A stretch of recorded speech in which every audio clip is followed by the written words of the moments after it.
കൊച്ചേ, എന്തോ നിന്റെ ഉദ്ദേശം? ഒന്നുമില്ല. ഞങ്ങളെ 3 പേരെയും കൂടെ കൊല്ലാനുള്ള ഉദ്ദേശമാണോ നിനക്ക്? അയ്യോ, ഞാൻ വിചാരിച്ചു നിനക്ക് വിവരവും വിദ്യാഭ്യാസം ഉണ്ടെന്ന് വിചാരിച്ചു. പോട്ടെ, വിവരം ഇല്ലെന്നെങ്കിലും പറയാം, വിദ്യാഭ്യാസമെങ്കിലും ഉണ്ടെന്ന് വിചാരിച്ചു. ഈ വിദ്യാഭ്യാസത്തിന് ഞാൻ ഈ കിടന്ന് കാണിക്കുന്ന മൊത്തം. നീ എന്താ വരെ പഠിച്ചേ കൊച്ചേ? PG. വീട്ടിൽ വന്ന് പഠിപ്പിക്കുമായിരുന്നു. അതും പോയി പഠിക്കുമായിരുന്നു. വീട് വിട്ടാ കോളേജ്, കോളേജ് വിട്ടാ വീട്. കേട്ട് കേട്ട് തഴമ്പിച്ചു. അല്ല, എന്തൊക്കെയായിരുന്നു കാണിച്ചു കൂട്ടിയത്? എന്തൊക്കെ? അമ്മയല്ലേ പറഞ്ഞ ഇങ്ങനെയൊക്കെയാ പഠിക്കുന്നതെന്ന്. അമ്മ ഇങ്ങനെയാണോ പഠിച്ചെന്ന് പറഞ്ഞേ? വീട്ടിൽ താരൊക്കെ നശിപ്പിക്കുവാന്നോ ഇത്? ഞാനൊന്ന് അപ്പുറത്തോട് പോയപ്പോ ഞാൻ പറഞ്ഞ മീൻകറി ഒന്ന് കരിയാതെ നോക്കിക്കോണേന്ന്. ആ ഉണ്ടക്കണ്ണും മുഴപ്പിച്ച് നോക്കി നിന്നിട്ട് പോ. ഞാൻ ഓടി വരുവാ മണവും കേട്ടോണ്ട്. അന്നേരം അമ്മ പോലെ പോലെ മൊത്തം കഴിഞ്ഞിട്ടില്ല കരിയാൻ കുറച്ചേരം ബാക്കിയുണ്ടെന്ന്. ആരും ചെയ്യുന്ന പണിയാന്ന് ഇതൊക്കെ. ഇത്ര ബുദ്ധിയൊന്നും ഇല്ല ഇതിന്. ഞാൻ പറഞ്ഞ തത്തലിരിപ്പുണ്ട്. ഒരിയും കെട്ടി പോയെന്നുള്ളൂ. പത്തനംതിട്ട തത്തലോട് കിട്ടിയിരിക്കാം. ഫോൺ എടുക്കാൻ പോവുള്ളൂ. ഇതെല്ലാം പോട്ട്. ചാക്കിന്റെ വായ ഒന്ന് മൂടിക്കെട്ടാൻ പറഞ്ഞപ്പോ ഉണ്ട് എന്റെ അണ്ണാക്കെല്ലാം കൂടെ മൂടി വലിഞ്ഞു കെട്ടി എന്നെ ആ തറയിൽ ഇട്ടേക്കുന്നത്. ഇതൊക്കെയാണോ നിന്റെ വിദ്യാഭ്യാസം? ഇതൊക്കെയാണോ? മേളിൽ കയറി 2 മാത്രം കയറിയ ചെറുക്കന്റെ മൂലത്തിൽ കൂട്ടർ അടിച്ച് കയറ്റിയേക്കുന്നു. ഇത് ലാസ്റ്റ് ആൻഡ് ഫൈനൽ വാണിയാ. നിന്റെ വീട്ടിൽ വിളിച്ച് പറയണോ ഈ കാര്യങ്ങളൊക്കെ? വീട്ടിൽ പറഞ്ഞ ചിലപ്പോ അച്ഛൻ ആന്റിമാരെ കൊണ്ടുവരും. നിന്റെ ഉദ്ദേശം എന്തിനാ അങ്ങോട്ട്? വൈകുന്നേരം ചപ്പാത്തി ഉണ്ടാക്കിയിട്ടുണ്ട്. ചപ്പാത്തി കുത്തുതയ്ച്ച് വെച്ചിട്ടുണ്ട് അവിടെ. കുത്തുതയ്ച്ച് നിനക്ക് വേണമെങ്കിൽ നീ വല്ലതും ഉണ്ടാക്കി തിന്നു. നിന്റെ കാര്യങ്ങൾ നീ തന്നെ നോക്കിക്കോണം. ഇനി ഇവിടെ വേറെ ആരും വരുത്തില്ല. ഇനി നീയോ നിന്റെ തന്തോടോ നിന്റെ മാമന്മാരുടെ ആന്റിമാരുടെ കാര്യം ഈ കുടുംബത്തെ നീ പറഞ്ഞാ കൊന്ന കളയുള്ളൂ നിന്നെ ഞാൻ. തുണി വെച്ച് പൊറോട്ട വരെ അടിച്ചടാ. തരാന കാര്യമായി. ഇതെല്ലാം പോട്ട്. എലി പെടുത്തൊരു ഇഴക്കയറ് വെച്ച് എന്റെ അണ്ണാക്കി വെച്ചങ്ങ് ചുറ്റി വിള്. എന്റെ അണപ്പലയിലാ തട്ടിയത്. നിനക്കറിയാവോ? അതും പോട്ട്.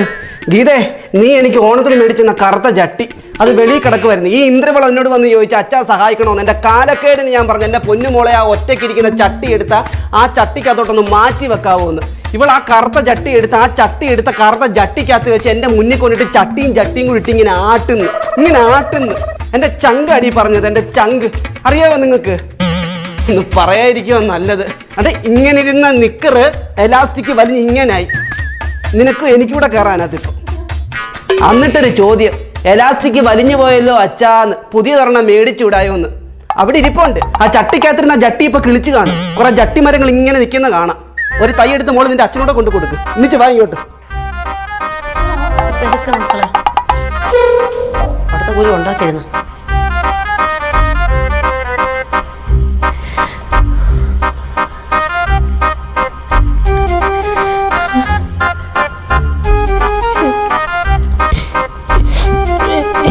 തെറ്റ്. ഇനി എന്റെ കാര്യങ്ങൾ ഞാൻ തന്നെ നോക്കാം.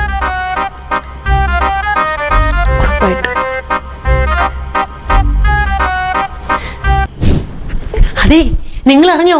ഇന്നലെ ഡോസ് ശരിക്കും വരുന്നുണ്ട്. അവൾ ഒറ്റയ്ക്ക് പാചകത്തിന് കയറിയിട്ടുണ്ട്. എനിക്കറിയത്തില്ല. അമ്മേ, ഗോതമ്പൊടി എവിടെ ഇരിക്കുന്നേ? മോളെ, അത് ഇതാ ആ ഷെൽഫിൽ ഇരിപ്പുണ്ട്. ചപ്പാത്തി ഉണ്ടാക്കാനായിരിക്കും ഇന്നലെ നമ്മൾ പറഞ്ഞില്ലയോ? കാര്യമായിട്ട്. അമ്മേ, പഞ്ചസാര എവിടെയാ? പഞ്ചസാര മോനെ മറ്റേ കബോർഡ് ഇരിപ്പുണ്ട്. ചായ ഇടാന് ആയിരിക്കും. അമ്മേ, പാലെവിടെയാ? മോളെ ഫ്രിഡ്ജിൽ ഇരിപ്പുണ്ടാ. ചപ്പാത്തിയുടെ കൂടെ ചായ. അമ്മേ, തേൻ എവിടെ ഇരിക്കുന്നേ? തേനോ? ഇവിടുത്തെ കബോർഡില്. സ്പെഷ്യൽ വല്ല ഉണ്ടാക്കാനായിരിക്കും. അമ്മേ, മഞ്ഞപ്പൊടി എവിടെയാ? മോളെ ഗ്യാസിന്റെ അപ്പുറത്തിരിപ്പുണ്ട്. ശരി. ചായക്കകത്തും ചപ്പാത്തിക്കകത്തും മഞ്ഞപ്പൊടി എന്തിനാടി? അവിയലുണ്ടാക്കാൻ. അവിയല് ചിലപ്പോ അതിനായിരിക്കും. എന്തൊക്കെയോ ഉണ്ടാക്കുന്നുണ്ട്. കാര്യമായിട്ടാവാ. എന്ത് കാര്യമായിട്ട് ഉണ്ടാക്കും കേട്ടോ മക്കളെ. വെല്ലമൊക്കെ ആയേ.